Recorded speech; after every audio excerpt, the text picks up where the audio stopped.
en qué momento.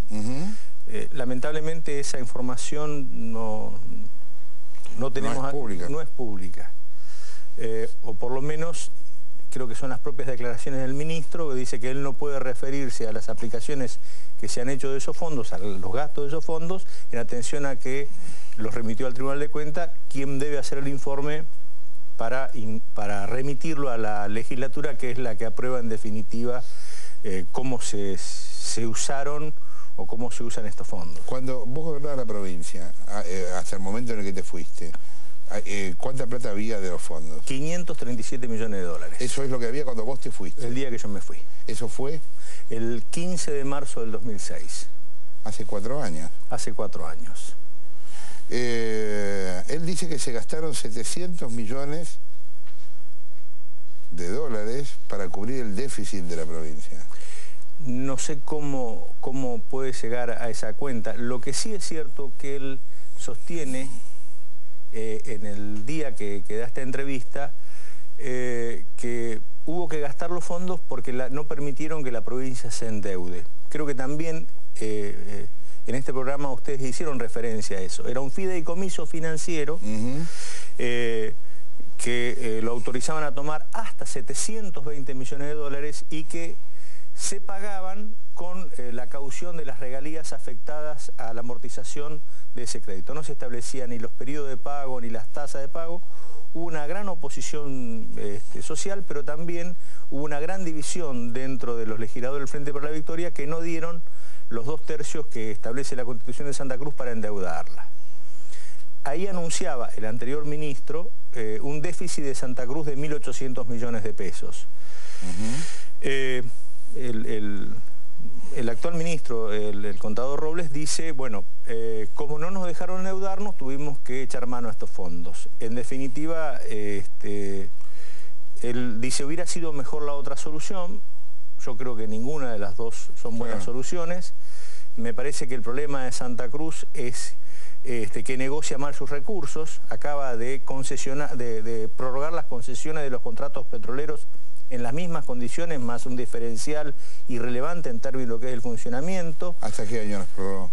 Hasta que se acabe el petróleo, más o menos, porque es hasta el 2047, pero al no establecer, ¿no es cierto?, el nivel de reservas que debe tener las áreas petroleras y en función de eso establecer una proporcionalidad de la explotación, no pueden definir. Pero, por ejemplo, de las 20 más importantes empresas petroleras del mundo, las 15 más importantes son de propiedad del Estado y las otras, de alguna manera, controlan el Estado. O sea, la verdad, hoy acaban de aprobar un contrato sobre tablas de prórroga con Oxy en la legislatura de Santa Cruz, precisamente cuando estamos hablando de déficit y de una crisis de las finanzas públicas. ¿Por qué es tan alto el déficit provincial? ¿Por qué 600 millones, 700 millones? Porque no es una provincia con mucha población, no tiene... La provincia tiene entre activos, pasivos provinciales y municipales 60.000 empleados. Hay que decir que el gobernador Peralta ha tenido una política salarial de tratar de tener buenos salarios. Bueno, venía de una situación de protesta social muy fuerte, ¿no? Sí, pero... Un poco estuvo obligado a eso. Doy un ejemplo. Mi mamá es una maestra jubilada y debe, como vicedirectora, debe cobrar cerca de 7.000 pesos. Epa, muy bien. De todas maneras, hay disputas salariales en el sector de la salud pública, hay disputas salariales en el sector docente, en la Bueno, ni hablar de, perdón, me quedé pensando de los petroleros, que los petroleros cobran muy bien. Sí, lo que nadie dice cuánto ganan las empresas petroleras. No, bueno, muchísimo, claro. Pues un petrolero gana de 8 a 12.000 pesos, ¿no? Claro. Trabaja 12 horas. Si uno entra a ver lo que sucede en la industria petrolera, los regímenes de trabajo y demás, son buenos ingresos. En mi pueblo el kilo de asado cuesta 50 pesos. Claro, también gasta esa plata, ¿no? Es decir, los alquileres son caros. Sí, son caros, es cierto. El transporte es caro, es más caro que en capital. Sí, pero, o sea, en reconocimiento creo que el gobernador Peralta ha tenido que tratar una política salarial que sea lo más digna posible para el agente público. Bueno, ahora está este problema de ahogo financiero y de déficit que al no atacarlo por el lado de aumentar los recursos, me parece que se vuelve un problema estructural. Vos conocés mucho a los Kirchner. ¿Pensás que alguna vez se va a saber qué pasó con los fondos? No. Porque no hay ninguna, o sea, hasta el 2004 no hay ninguna documentación, ningún registro, ni en el banco, que es donde era el agente financiero de la provincia, y que se podría decir, bueno, a ver, cuál fue el movimiento financiero, y directamente ni en la contabilidad pública. Ahora ya no te hablo de política, hablemos de antropología.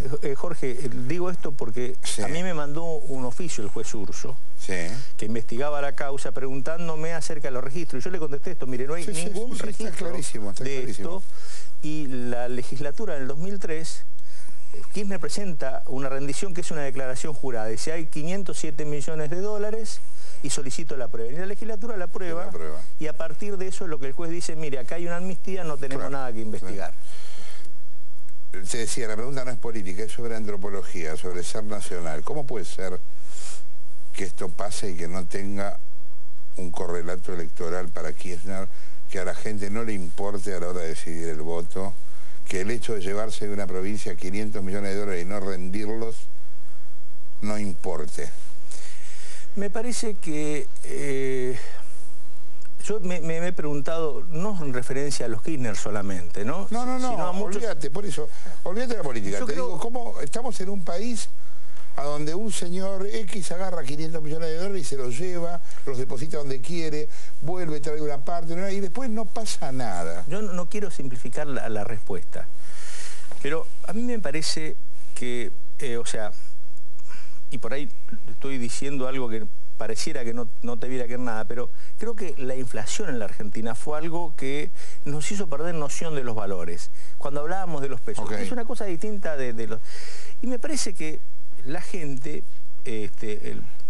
trata de decir, voy en el día a día, yo no tengo una mirada ni de mediano ni de largo plazo. Entonces, a mí lo que cuenta es lo que tengo hoy en el bolsillo y cómo voy a estar mañana.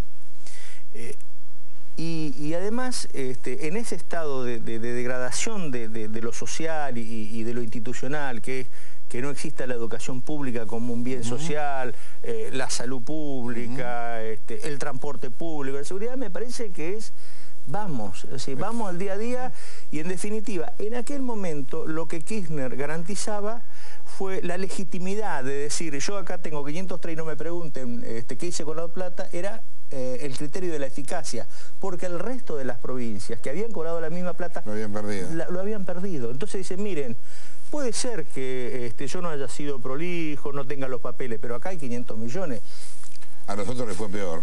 A los otros... Yo por lo menos los traje o algo así. Exactamente, pero además eso fue un eslogan de campaña, o sea, fue una consigna de campaña.